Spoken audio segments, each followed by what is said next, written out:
Assalamualaikum warahmatullahi wabarakatuh. Waalaikumsalam warahmatullahi wabarakatuh. Alhamdulillah rabbil alamin. Wassalatu wassalamu ala asyrafil anbiya'i wal mursalin wa ala alihi wa sahbihi ajma'in, amma ba'du. Yang kami hormati para sahabat Al-Mawaddah Media yang terus mengikuti kami di YouTube Al-Mawaddah Media. Semoga dalam menjalankan ibadah puasa bulan Ramadan ini diberikan kelancaran dan kesehatan dalam menjalankan puasa di bulan Ramadan ini. Amin, amin. Kembali lagi di acara kita, yaitu kajian ngaji fikih edisi bulan Ramadan. Insyaallah hari ini kita akan membahas temanya, yaitu tentang mandi wajib. Bersama kita sudah ada bersama Ustadz Nuroni. Assalamualaikum Ustadz. Waalaikumsalam warahmatullahi wabarakatuh. Insyaallah beliau akan membahas bagaimana mandi wajib itu. Tak panjang kalam dan tak panjang lebar, pada Ustadz Ahmad Nuroni. Dipersilakan Ustadz.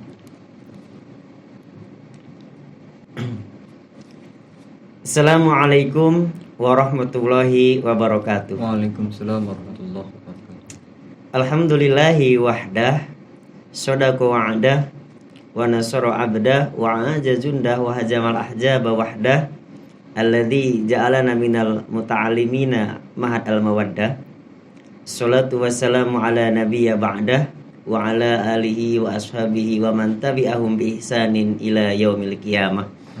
Amma ba'du. Hadratul ulama al-kurama wal fudola, yang saya hormati dan kita muliakan, sahabat Al-Mawaddah fi ayyi makanin sakantum. Semoga tetap kuat dan bahagia dalam menjalankan ibadah puasanya. Amin. Kembali lagi bersama kami tentunya insyaallah, dan sekarang ini tadi sudah dijelaskan oleh host kita yang ganteng, Direktur Utama Al-Mawaddah Media tentunya. Yang sekarang insyaallah tema pembahasan kita apa ya? Mandi wajib. Mandi wajib ya. Dan kita akan mengambil referensinya insyaallah dari kitab Al-Baijuri Al-Ibni Qasim. Baik, kami langsung saja.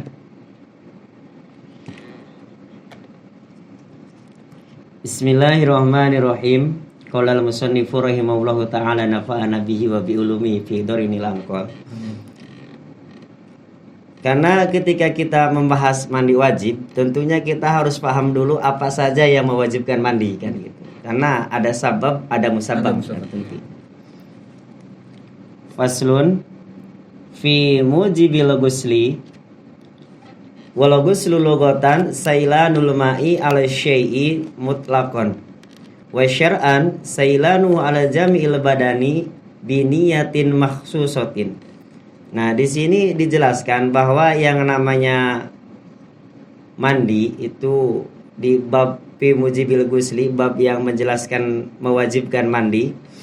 Jadi di sini dijelaskan mandi itu bahwa secara bahasa itu, secara logohnya itu mengalirnya air terhadap sesuatu. Itu secara bahasanya. Cuman ketika mandi itu kita maknai secara istilah atau bahasa kitanya itu bahasa terminologinya, yaitu mengalirnya air ke seluruh badan dengan niat yang sudah ditentukan. Itu mandi. Adapun yang mewajibkan kita mandi, karena mandi itu kita boleh-boleh saja. Ada mandi yang disunahkan dan ada mandi yang memang wajib. Kalau kita mandi yang kita lakukan tiap hari, yaitu mubah saja. Kita mau ke kantor, mau sekolah nggak mandi silahkan juga. Itu boleh-boleh saja. Nah, ini kita akan membahas yang mewajibkan kepada mandi. Walladzi yujibu al-ghusla sitatu asya'a. Salasatun minha tashtariku fiha ar-rijalu wan nisa'u. Wa hiya iltiqa'ul khitanaini. Nah, jadi yang mewajibkan mandi itu di sini ada 6 macam. Nah, dari yang 6 macam itu tashtariku fiha ar-rijalu wan nisa'u. Jadi artinya yang sama-sama laki-laki dan perempuan pun mengalaminya. Jadi ada di laki-laki, ada di perempuan. Artinya laki-laki dan perempuan sama-sama mengalaminya. Itu ada Nah, dari yang 6 itu ada 3 macam yang mana laki-laki dan perempuan sama-sama mengalaminya. Nah, itu yang pertama iltiqa'ul khitanaini. Nah, ini bahasanya halus sekali. Yaitu bertemunya dua alat kelamin. Bertemunya dua alat kelamin. Makanya di kitab Baijurinya di sini dijelaskan maksud bertemunya dua alat kelamin itu yang bagaimana ya. Wal muradu bil khitanaini khitanur rajuli wa huwa mahaluqat ilkulfati wa khitanul mar'ati. Yaitu bertemunya dua alat kelamin itu maksudnya alat kelamin laki-laki dan alat kelamin perempuan. Nah, makanya wa yu'abbaru an hadal iltiqa bi ilajin hayyin wa dhihin ghayaba hasyafatad dzakari minhu aw qadroha min maqtu'iha fi farjin. Ya. Jadi ini diungkapkan dengan memasukkannya pucuknya dakar atau hasyafah yang hidup, yang jelas alat kelaminnya, maksudnya itu sempurna. Atau kira-kiranya min maktuiha, dari memang yang memang dakarnya itu terpotong atau dalam artian pucuknya nggak ada. Fifarjin ya, ke dalam farji. Maka dengan hal ini orang yang dimasuki itu menjadi junub. Bi ilaji madukiro. Amal mayyitu fala yu'adu gusluhu bi ilajin fihi. Nah, adapun mayit itu tidak perlu diulangi lagi mandinya. Semisal ketika ada seorang mayit sudah dimandikan, kok mohon maaf disetubuhi, maka itu tidak perlu diulangi lagi mandinya. Itu yang pertama. Wa minal musytariki. Nah, dalam artian dari sebagian yang istirak, dalam artian yang sama-sama laki-laki dan perempuan mengalaminya, yaitu inzalun ay khurujul mani min syahsin bi ghairi ilajin. Jadi keluarnya mani dari seseorang. Tetapi di sini ada bi ghairi ilaj. Wa in qalla al maniyu ka qatratin, meskipun maninya itu sedikit ya, ke qatratin seperti setetes. Walau kanat ala launid dami, atau meskipun berupa warna darah. Walau kana al-khariju bijimain al ghairihi. Jadi baik itu keluarnya itu dengan secara jima dalam artian hubungan suami istri, al ghairihi atau selainnya jima. Fi yaqdatin aw naumin, dalam keadaan terjaga atau memang dalam keadaan tertidur. Bi syahwatin aw ghairiha, dengan keadaan syahwat atau tanpa syahwat. Min tariqatil al-mu'tadi aw ghairihi. Jadi dari jalan yang normal yang seperti biasanya atau dari jalan yang memang dalam keadaan mohon maaf tidak normal. Seperti kain kasorosolbu, seperti tulang iganya atau tulang punggungnya jadi itu pecah atau retak, fakharaja maniyuhu, maka maninya keluar. Itu yang kedua. Wa minal musytariki, dari sebagian dari yang ketiga dalam artian yang memang dialami oleh laki-laki dan perempuan yang sama-sama ada di laki-laki dan perempuan ya. Ini al-mautu, mati. Jadi memang kalau mati itu bukan wajib mandi di sini, dimandikan. Iya, dimandikan.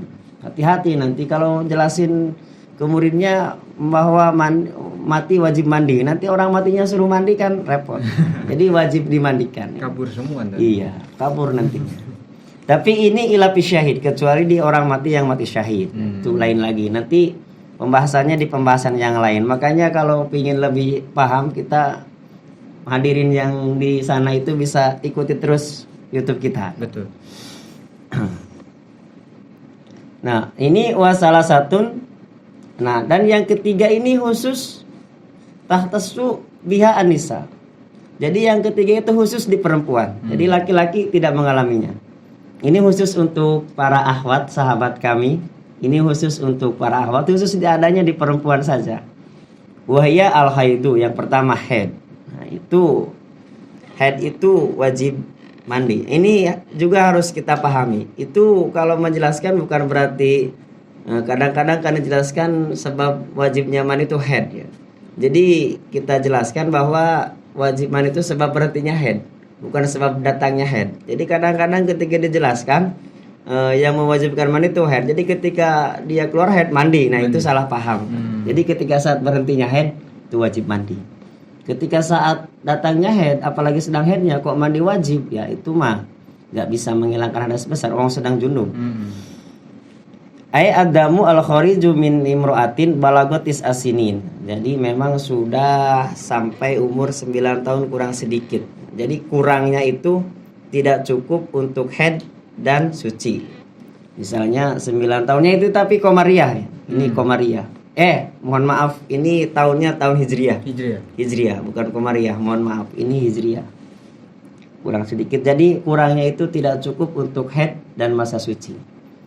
Misalnya ada wanita itu 9 tahunnya Hijriah, cuman kurang 15 hari.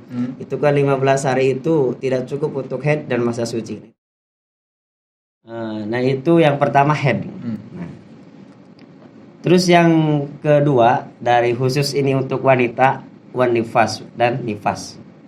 Nifas itu darah yang keluar setelah melahirkan. Itu mewajibkan mandi. Yang ketiga itu wiladah. Wiladah itu melahirkan. Itu wajib mandi. Jadi ketika ada seorang perempuan melahirkan, nah itu wajib mandi. Bahkan dalam keterangan yang lain meskipun masih berupa daging, dalam artian walau mudgotan kalau di kitab Kifayatul Ahyarnya, itu wajib mandi. Nah itu perkara-perkara yang mewajibkan untuk mandi.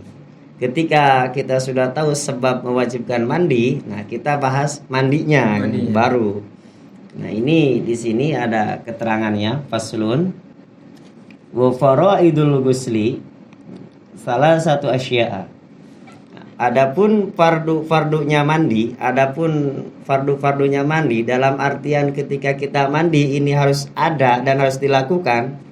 Mafhumnya ketika tidak dilakukan mandinya tidak sah. Ini salah satu asya. Jadi ada 3 perkara. Ada 3 hal fardunya mandi itu. Ahaduha an-niyatu.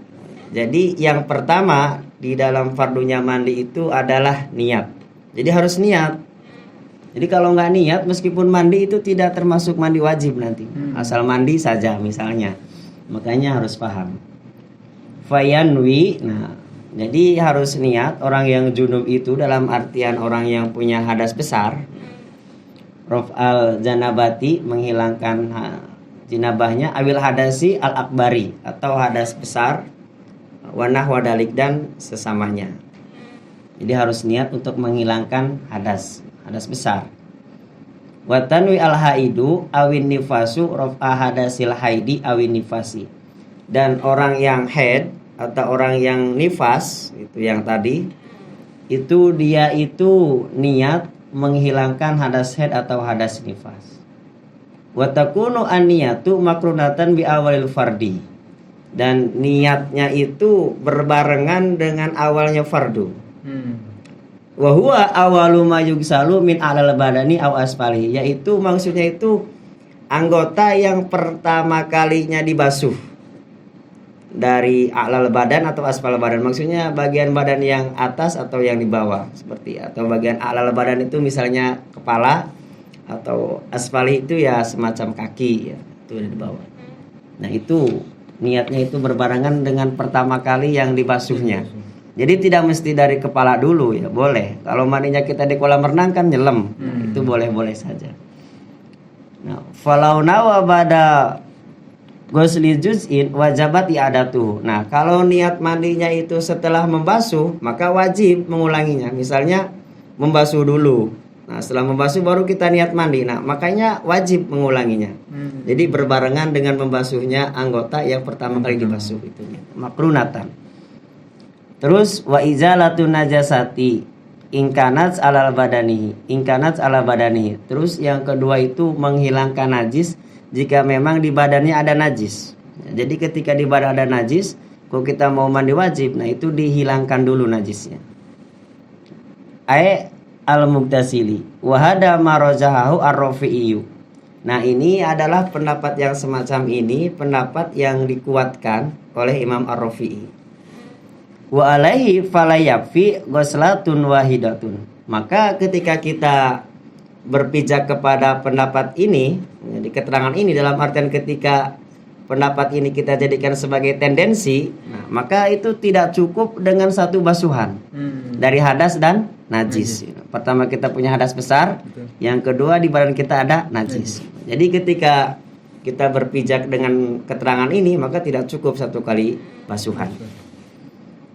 Nah, warajaha an-Nawawiyu al-iktifa, tapi bigoslatin wahidatin anhuma, tapi Imam Nawawi menguatkan, dalam artian Imam Nawawi itu cukup dengan satu kali basuhan. Itu Imam Nawawi ya.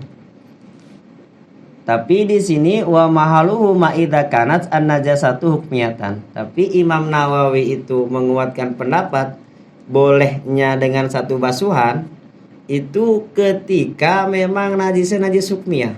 Jadi ketika najisnya najis hukmiyah. Amma idza kanat an-najasatu ainiyatan wajaba ghuslatani anhuma. Nah, ketika najisnya itu berupa najis ainiyah, maka wajib 2 kali basuhan. Itu yang kedua. Yang ketiga dari fardunya mandi itu isolul ma'i ila jami'i sya'ri wal basarati. Jadi mengalirkan air itu ke seluruh rambut dan kulit. Nah, artinya di depan itu yang ke seluruh badan lah artinya. Ke seluruh rambut dan kulit. Wa fi badinusai badla jami usuli wala farqa baina sya'ri ra'si wa ghairihi. Makanya di sini tidak ada bedanya antara rambut kepala dan rambut yang lainnya. Wala farqa bainal khafifi minhu wal kasyifi. Dan tidak ada bedanya antara rambut yang tipis dengan rambut yang tebal. Nah, makanya di sini wa sya'ru al-madfur illam yasil al-mau ila batinihi illa binaqdi wajaba naqduhu. Makanya ketika ada seorang perempuan yang rambutnya diikat digelung lah. Kalau memang air itu tidak sampai kepada kulit rambutnya kecuali dengan melepas ikat rambutnya, melepas gelungnya, maka wajib untuk melepasnya. Ini perlu dipahami untuk kaum ahwat. Wal muradu bil basyarati dhahirul jildi. Ya, jadi yang dimaksud dengan kulit itu ya dohirnya. Jadi mungkin ini penjelasan dari kami. Mohon maaf, mungkin ada pertanyaan dari ada beberapa pertanyaan Ustaz. Ya, itulah dia penjelasan tentang mandi wajib. Di sini tadi beliau sudah menjelaskan tentang apa-apa saja yang menyebabkan kita untuk diwajibkan untuk mandi wajib. Dan yang kedua, bagaimana fardu-fardunya mandi wajib itu. Arkan ya, seperti arkan iya.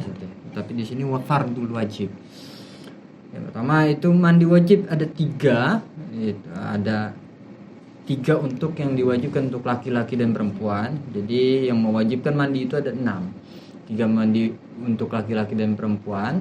Yang pertama bertemunya alat kelamin, yang kedua keluarnya mani, dan yang ketiga mati. Itu mati. Dan yang 3 ini untuk perempuan saja berarti ya. Yang pertama khusus. Itu laki-laki dan perempuan. Yang ketiga selanjutnya untuk khusus, perempuan khusus. Saja. Itu haid, nifas dan wiladah. Dan untuk fardunya mandi itu ada 3. Yang pertama niat, yang kedua menghilangkan hadas atau najis. Bukan hadas. Yang ketiga itu mengalirkan seluruh air badan ya. Iya. Nah, walaupun itu seperti rambut atau kuping yang di dalam gitu, semua harus kena air, dialirkan air begitu. Dan di sini dari subscriber atau viewers ini sudah banyak yang bertanya Ustadz, ada beberapa pertanyaan, kita ambil 3 saja. Yang pertama Ustadz, Assalamualaikum Ustadz. Waalaikumsalam warahmatullahi boleh mau bertanya apa bedanya mani, madi dan wadi Ustadz? Mohon penjelasannya. Ya, Ustadz, yang pertama itu beliau bertanya apa bedanya mani, madi dan wadi Ustadz? Langsung dijawab saja Ustadz ya. Satu-satu nanti Ustadz. Ustadz silakan Ustadz. Nah, ini kita perlu teliti dulu ya. Karena kadang-kadang itu antara mani, madi dan wadi itu kadang-kadang orang melihatnya secara sekilas itu sama. Ini ada perbedaannya. Kita dari mani dulu ya. Ini ada ciri-cirinya. Kalau mani itu memang ketika keluar. Nah, ini mani itu ketika dalam keadaan basah. Itu dalam kitabnya keterangannya baunya itu basah ya nih. Karena rutban ini. Ketika basah itu baunya itu seperti adonan roti atau adonan tepung. Kemudian kalau dia itu kering, karena japan, kalau mani itu dalam keadaan kering, itu baunya itu seperti putihnya telur. Bayadul bid. Itu putihnya telur. Terus mani itu keluarnya itu mohon maaf itu jadi muncrat. Kayak muncrat. Itu mani ya. Terus selain itu mani itu muncrat terus ma'aladat. Jadi bersamaan dengan rasa enak atau nikmat. Itu mani. Itu mani. Nah, kalau mani itu nanti kita jelaskan dulu karena ini tidak sama hukumnya nanti. Kalau madi itu cairan putih, bening, lengket, keluarnya itu memang dalam keadaan syahwat. Itu madi. Madi itu cairan yang putih, bening, lengket, keluarnya itu dalam keadaan syahwat. Jadi syahwat. Nah, kalau wadi itu adalah sebuah cairan yang kental, keruh. Nah, itu tapi tidak berbau dalam itu madi. Hambar ya. Itu kalau itu wadi. Jadi kalau wadi itu cairan yang putih, bening, lengket, terus keluarnya itu bersama dalam keadaan syahwat. Nah, itu madi. Nah, kalau wadi itu cairan yang kental, keruh dan tidak berbau. Nah, itu wadi. Terus keluarnya itu saat kencing misalnya. Jadi tidak bersama syahwat saat kencing atau dalam keadaan mengangkat beban-beban yang berat. Itu wadi ya. Jadi harus dipahami dulu ciri-cirinya. Jadi kalau mani, nah ini mani itu dia itu mani itu maksudnya itu tidak membatalkan wudhu, cuma mewajibkan mandi. Itu wajib mandi. Jadi seandainya kita tidur dalam keadaan seperti ini memakinin makadahu, terus kok keluar mani, nah itu kalau wudhu kita tidak batal, cuman wajib mandi. Nah, kalau madi sama wadi itu tidak mewajibkan mandi, cuman karena itu dihukumi terkadang najis, nah itu dibasuh kemaluannya terus wudhu, itu wajib. Jadi kita harus pahami dulu, ini kadang-kadang kaum ahwat mohon maaf, ini kadang-kadang ketika keluar, nah dan kita masalah mani itu pendapat yang kuat, yang roji, itu mani itu disamakan, mani perempuan itu disamakan dengan maninya laki-laki. Akan tetapi ada keterangan seperti Imam Muhyiddin Asy-Syaraf dalam kitab Syarah Muslimnya. Jadi tidak mesti terkumpul ketiga-tiganya syarat itu. La yustarotu istima'ul khawas bal takfi wahiduhu. Jadi cukup satu saja. Itu yang diikuti oleh Ibnu Salah yang dikemukakan dalam kitab Kifayatul Ahyar ini. Jadi tidak mesti sama. Itu kalau mani. Jadi kadang-kadang mohon maaf untuk kita apalagi kaum awat itu kan kadang-kadang ketika keluar madi atau wadilah ini kok keputihan katanya. Bukan. Keputihan itu kita harus pahami loh. Katanya langsung dibilang najis. Karena ketika perempuan ini mohon maaf untuk para ahwat itu dibagi 3 bagian para jin itu. Jadi ada bagian luar, lubang bagian luar itu yang memang basah-basah. Memang bagian luar seperti kan bibir kita, mata kita itu kan basah-basah. Nah, itu bukan najis. Ada lagi bagian tengahnya. Nah, itu bagian tengahnya itu mohon maaf seketika seorang suaminya menggaulinya memang itu dapat dijangkau oleh kemaluan suaminya, itu bagian tengah. Nah, kalau yang bagian tengah ini ikhtilaf ulama. Nah, kalau bagian selanjutnya, bagian dalamnya lagi, ini dalam artian seandainya berandai-andai ya, ini seorang suami menggaulinya dan tidak dapat dijangkau oleh kemaluan suaminya yang bagian dalam, nah itu mutlak najis. Jadi keluarnya ini jadi tergantung keluarnya dari mana. Makanya kan harus dibasuh. Makanya tadi itu di wajib mandi itu kan harusnya dijelaskan itu lebih harus membasuh lubang-lubang atau celah-celah anggota badan. Bahkan kalau di perempuan itu harus membasuh mayabdu inda kudiha. Jadi memang ketika terlihat dia saat jongkok itu harus dibasuh. tadi di bab mandi itu. Cuman hanya saja kita hanya membahas rukun-rukunnya kan.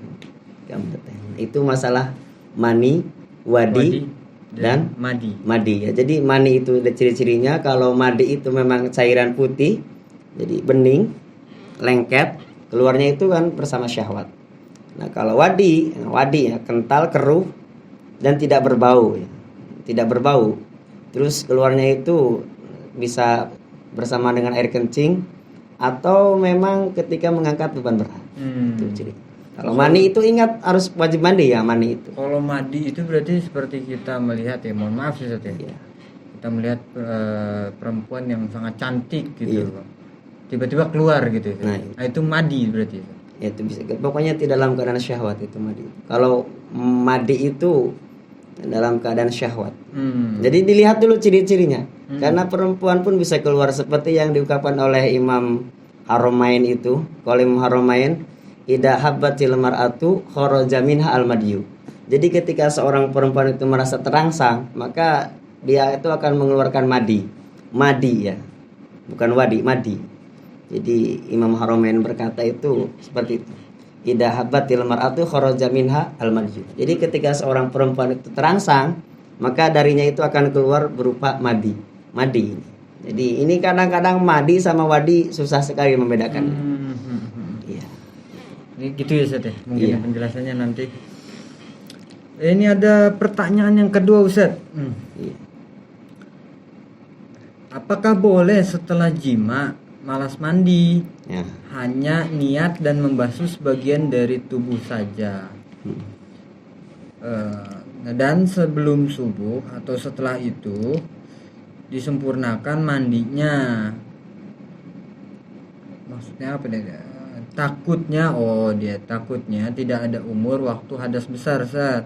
Mohon penjelasannya begitu. Dia mungkin ini penjelasannya setelah jima dia malas mandi, caranya bagaimana? Dia cuma membasuh dan niat saja. Tapi nanti disempurnakan sebelum subuh mungkin seperti itu Ustaz. Tolong penjelasannya Ustaz.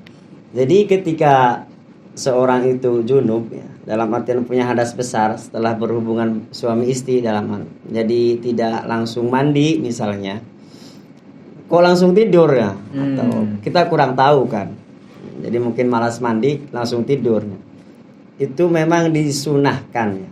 Harusnya disunahkan itu berwudu dulu, terus tidur.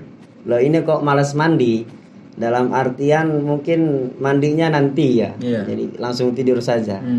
Itu kan sama saja dengan mandinya dicicil. Nah, bolehkah kita membasuh dulu terus kita tidur? Nah itu dibolehkan ya. Misalnya kalau kita pengantin baru nih di mertuanya, nah, malamnya itu mau keramas malu juga mungkin dilihat mertua, ya misalnya nggak mau langsung mandi wajib, basuh muka dulu atau tangan dulu gimana langsung tidur ya. Seakan-akan aman-aman saja ya. Betul. Malu juga mungkin, itu dibolehkan. Jadi misalnya kita itu punya hadas besar, junub ya, malamnya habis jima atau hubungan suami istri kok nggak langsung mandi, mandinya nanti pagi di cancel atau di cancel bahasa kitanya, itu dibolehkan. Jadi misalnya kita niat mandi nih, basuh muka. Nah, tadi kan di awali majib salu ya, basuh muka dulu mandi dengan niat mandi wajib tentunya. Terus kita tidur, disempurnakannya nanti. Nah, itu dibolehkan. Akan tetapi jangan dipahami mentang-mentang kita sudah niat mandi basuh muka saja, itu mandinya belum sempurna, masih punya hadas. Jadi ketika kita melakukan sholat nggak boleh. Cuman itu mencicil mandi bahasanya boleh. Jadi misalnya basuh muka dulu dengan niat mandi wajib menghilangkan hadas, kok kita tidur nggak sampai sempurna mandi, nah itu dibolehkan. Bahkan ada keterangan ya di kitab I'anatul Thalibin ya kalau nggak salah, walau nawa raf al hadasi wa ghusla ba'dil badani sumanama fastaiqodo wa aroda ghusal baki lam yahtaz ila i'adatiniyah. Jadi seandainya ada seseorang itu niat untuk menghilangkan hadas jinabahnya dan membasuh sebagian badannya, kemudian dia tidur, jadi kan gak sempurna tuh mandinya. Betul. Kemudian dia bangun, jadi dia itu tidak perlu mengulangi niatnya lagi, cukupkan. Itu penjelasannya.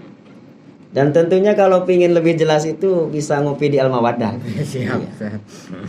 Ada lagi satu lagi nih, Ustaz. Oke, Kita oke. ambil 3 pertanyaan saja. Assalamualaikum Ustaz. Waalaikumsalam. Mandi wajib itu di kita itu dikenal dengan mandi keramas. Apakah mandi wajib itu wajib keramas? Mohon penjelasannya Ustaz. Gitu. Ya, mungkin di kalangan kita mandi wajib itu dikenal dengan keramas ya. Oh iya. Tapi di sini apakah mandi wajib itu wajib keramas? Bahasa keramas itu Pakai dengan sampo, nah, itu iya. mungkin. Bagaimana Ustaz penjelasannya? Baik, terima kasih. Masalah mandi ya, itu kan selain keramas itu yang problematika kita itu kadang-kadang kaum akhwat yang mungkin belum paham. Kadang-kadang ketika dia sedang haid atau junub itu memotong kuku atau motong rambut terus kukunya disimpan di bawah saat mandi. Nah, itu kan sebetulnya nggak perlu, nggak perlu juga. Nah, itu kurang paham. Nah, masalah mandi keramas itu apakah harus pakai sampo atau enggaknya? Kita pahami dulu di mandinya itu. Kalau samponya dicampurkan ke air terus dipakai mandi, nah itu memang mandinya nggak sah. Kenapa? Itu samponya merusak air. Sehingga airnya itu makanya di kitab di bab toharo itu kan ada air tohir, ada air mutohir. Jadi ketika airnya dicampuri sampo kok pakai mandi itu airnya tohir, buar mutohir. Suci tapi tidak mensucikan. Makanya ketika airnya itu dicampurkan ke air tidak sah mandinya. Nah, sedangkan yang keramas di problematika kita itu kan pakai sampo ya. Kita pahami dulu. Tadi itu mandi di sini ini mandi. Makanya harus sering ngaji ya kaum akhwatnya. Mandi itu kan mengalirkan air ke seluruh badan ya. Dan niatnya itu di pertama kali kita membasuh. Misalnya ketika kita mau niat mandi wajib nih, mengambil air terus disiramkan ke kepala, dari kepala dulu terus ke seluruh tubuh. Nah, itu sudah dikatakan mandi wajib. Adapun kok pakai sampo dan sabun itu sudah tidak masuk rentetan mandi wajib lagi. Itu namanya bersih-bersih namanya. Beda lagi harus dibedakan. Jadi ketika kita mandi wajib, niat pertama kali kita membasuh badan, niat terus air itu kita alirkan ke seluruh tubuh, sudah menyeluruh. Nah, itu sudah dikatakan mandi wajib itu di sana. Kok kita pakai sampo, pakai sabun, apalah sabun-sabun macam-macam, itu sudah tidak termasuk mandi wajib. Itu namanya bersih-bersih. Jadi meskipun mafhumnya nih kok tidak pakai sampo, itu sah-sah saja. Sah saja. Tidak wajib ya. Mungkin ketika Imam Syafi'i ngarang kita belum ada sampo. Sampo ada. Jadi itu bisa cukup dengan air saja. Cukup dengan air. Nah, kalau kita bersampo atau ada sabun di badan itu bagaimana, Ustaz?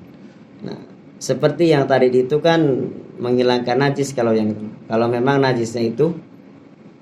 Jadi kan tadi menurut antum kan dibarengin dengan air gitu. Apanya? Airnya itu ditambah sampo kan tidak begitu apa tuh tadi? Jadi itu yang masalahnya airnya. Tidak mutohir. Tidak mutohir di situ. Nah, tapi kalau misalkan airnya itu dibasuh dengan adanya sampo di badan dan di jadi rambut. Ketika kita mau mandi menggunakan air itu di sininya ada sabun apa sampo ya? Betul. Itu apakah itu menghilangkan hadasnya itu? Nah, kita lihat tadi di poin yang keberapa yang menghilangkan najis. Itu kan harus menghilangkan najis. Itu menghilangkan najis tanda kutip. Jadi ketika di badan kita ada najis itu harus dihilangkan dulu. Tidak cukup dengan satu kali basuhan. Itu udah najis. Itu pun Imam Nawawi mengatakan kalau najis berupa najis ainiyah. Kalau najisnya hukmiyah itu cukup dengan satu kali basuhan. Itu cukup. Kalau memang itu najis. Nah, ya itu kan ketika sampo atau sabun kira-kira itu dapat menghalangi sampainya air ke kulit atau tidak. Kita ditanyakan dulu itu menghalangi yamna'u wusulal ma'i atau enggak. Maksudnya menghalangi sampainya air ke kulit atau enggak. Kalau memang tidak, seperti sedikit kita langsung basuh ya sekali bersih, itu kan bukan najis. Kecuali memang di badan kita ada najis. Itu menghilangkan najis dulu. Karena tidak cukup kita niat mandi sambil menghilangkan najis, itu tidak cukup di tadi. Ini kalau najisnya ainiyah di sini kata Imam Nawawi. Kalau hukmiyah Bahkan meskipun najis, kalau najis hukmiyah tidak terlihat oleh mata, tidak ada warna, bau, rasa karena hukmiyah. Kalau ainiyah ada warna, rasa, ambu. Itu meskipun najis, kalau najisnya hukmiyah itu cukup dengan 1 kali basuhan. Tuh. Oh begitu. Alhamdulillah kita dapat banyak ilmu di sini ya, para sahabat Al-Mawaddah Media. Sudah panjang sekali nih Ustaz ternyata. Tapi kalau kita bahas kembali nih bahkan lebih panjang lagi ya. Makanya mungkin bisa kalau 3-4 jam. 3-4 jam. Makanya kalau mau lebih banyak ilmunya bisa ngopi di Al-Mawaddah. Ustaz, baik Ustaz. Ya begitu sedikit penjelasan dari Al-Ustaz Ahmad Nuroni tentang mandi wajib. Banyak ilmu yang kita dapat di sini, bagaimana itu yang mewajibkan mandi dan bagaimana mandi itu, dan tadi beberapa pertanyaan juga sudah dijawab oleh beliau. Untuk lebih lanjutnya kita nanti bisa menghubungi beliau atau bisa bertanya-tanya dengan beliau, dan juga yang belum subscribe untuk channel YouTube Al-Mawaddah Media untuk update tentang ngaji fikih, silakan subscribe YouTube Al-Mawaddah Media dan juga follow untuk Instagramnya Kontren Al-Mawaddah Ciganjur dan TikTok Al-Mawaddah Media. Begitu saja pertemuan kita di hari ini. Dan jangan lupa yang mau beramal atau zakat infak sedekah bisa menghubungi rekening di bawah ini atau menghubungi nomor telepon yang ada di sini untuk pembangunan pesantren dan zakat infak sedekah dan untuk makan sahur dan buka puasa santri. Itu saja dari kami, kurang lebihnya mohon maaf. Wallahu muwaffiq ila aqwamit thoriq. Wassalamualaikum warahmatullahi wabarakatuh.